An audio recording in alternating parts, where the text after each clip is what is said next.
Here's example number 2.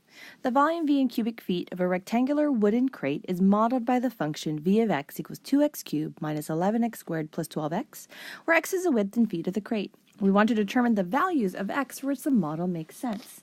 Then we need to explain our reasoning.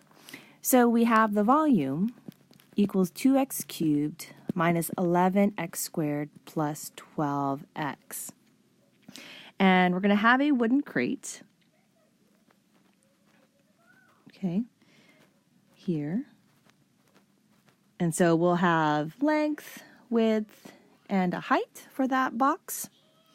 So what we're trying to do, the focus of the chapter is to finding our zeros of the function. And so that's really what we're doing here. So let's factor out an x first of all, v of x. And so now we're left with 2x squared minus 11x plus 12.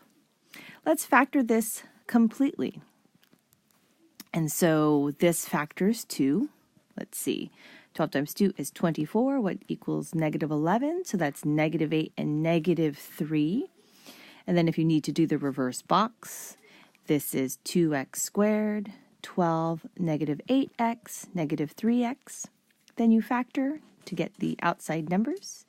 So 2x times x and x times negative 3, 2x times negative 4, and then negative 4 times negative 3 is a 12.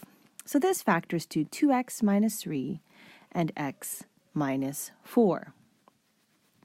Now that we have that factored, each of these factors represent a side of the box. So maybe L is our x, the width is maybe 2x minus 3, and the height here is maybe x minus 4.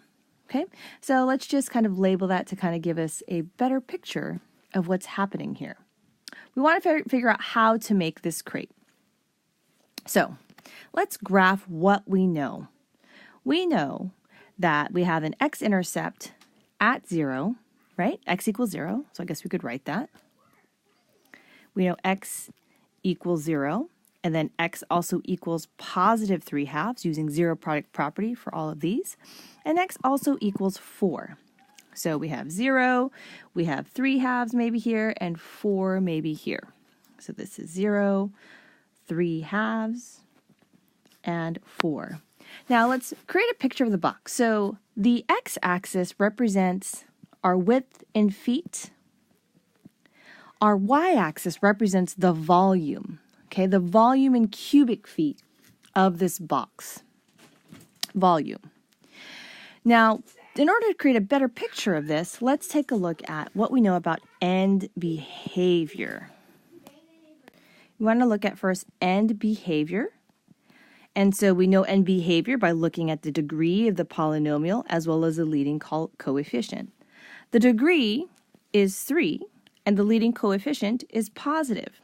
So I know that the ends are going in opposite direction. So a general sketch of this function leads me to believe it looks like this. Now, volume. The volume of the wooden crate has to be positive. So really what we're looking at is we can only look at when the function is above the x-axis.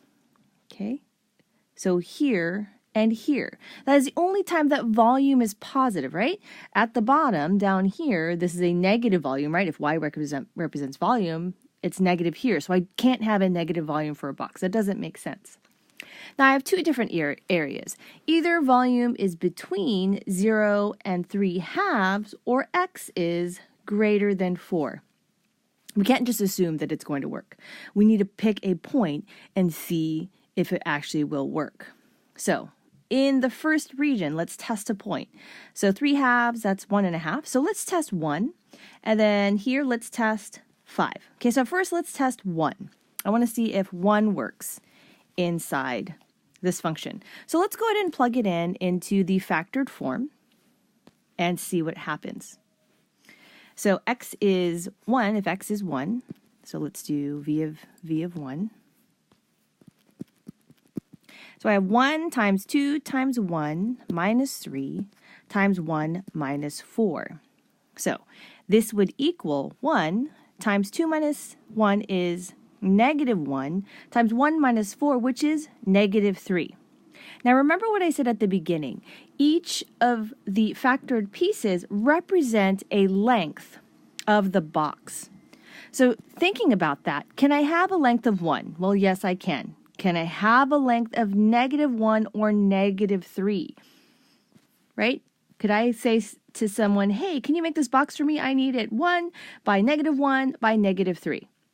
No, of course not. I cannot have negative lengths. So because I get negative lengths here, it doesn't matter that -1 times -3 is a +3. That doesn't matter.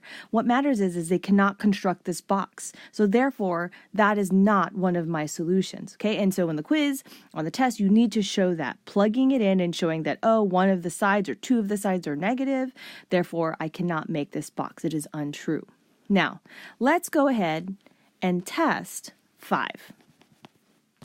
Let's test 5. So that's also in the positive region here, above the x-axis. So if we plug in 5, 2 times 5 minus 3 times 5 minus 4, this is 5 times 10 minus 3 times +1. So this is 5 minus times 7 times 1.